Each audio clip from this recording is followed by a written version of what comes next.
तर फायनली घरी पोचलो. घरी गेल्या गेल्या मम्मीनं तर आज आम्ही फायनली निघाले आमच्या घरी, म्हणजे माझ्या माहेरी.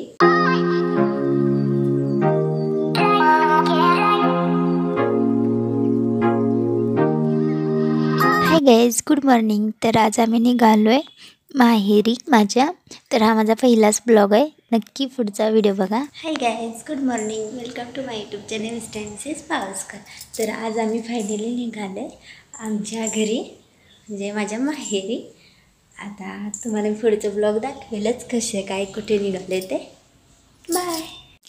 तर हा व्हिडिओ मी खूप दिवस झालं शूट करून ठेवला आहे, खरं अपलोडच करायचं झालं नाही. तर आज अपलोड करते, नक्की बघा. तर रेहमतपूरला टाटा बाय बाय करून आम्ही निघालो कवठेमंकाळला. तर आमच्या गावाहून थोडं पुढे गेलं, खरं यांना 2-4 ऑर्डर घ्यायच्या होत्या, त्यामुळे आम्ही परत तिथं थांबलो. त्यात घरातून लवकर निघालेलं, त्यामुळे भूक पण लागलेली. तर त्यामध्ये आम्ही पावभाजी आणि दाबेली घेतली. तर रेहमतपूरहून निघालेलो आम्ही डायरेक्ट विट्यामध्येच थांबलो.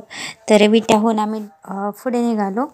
तर जाता जाता रस्त्यामध्ये भलं मोठं असं वडाचं झाड होतं, त्यामुळे त्याची सावली पण दाट पडलेली. त्यामुळे उन्हामुळे आम्ही तिथं दोघंजण थोड्या वेळ थांबलो, परत निघालो पुढे.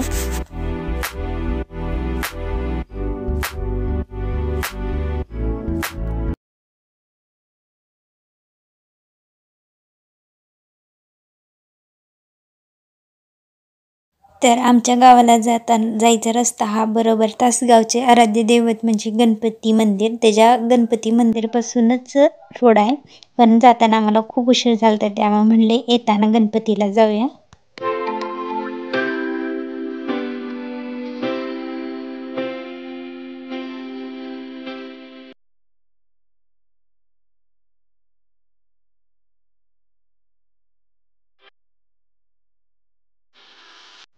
तर फायनली आम्ही पोहोचलो शिरडोनमध्ये. हा पूर्ण शिरडोनचा एरिया आहे. हा शिरडोनचा तिथला पूल आहे, ह्याच्या खालून गेले की कवठेमंकाळ लागतं. तरी शिरडोन आणि कवठेमंकाळमध्ये जवळजवळ एक 7-8 किलोमीटरचं अंतर असेल.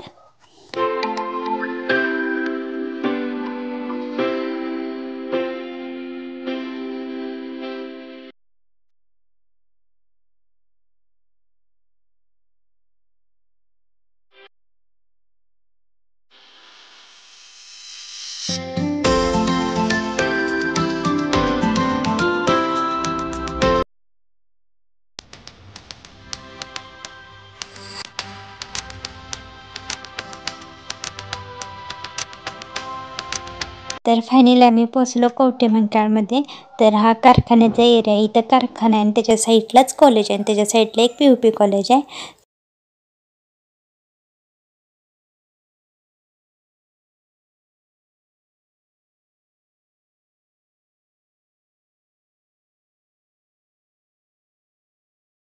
तर फायनली घरी पोचलो. घरी गेल्या गेल्या मम्मीनं जे मुलगी माहेरून येते तिला औक्षण वगैरे करतात, तुकडा वगैरे ओवाळून टाकतात, ते सगळं केलं. आणि गेल्या गेल्या मम्मीनं हातात नाश्ता दिला.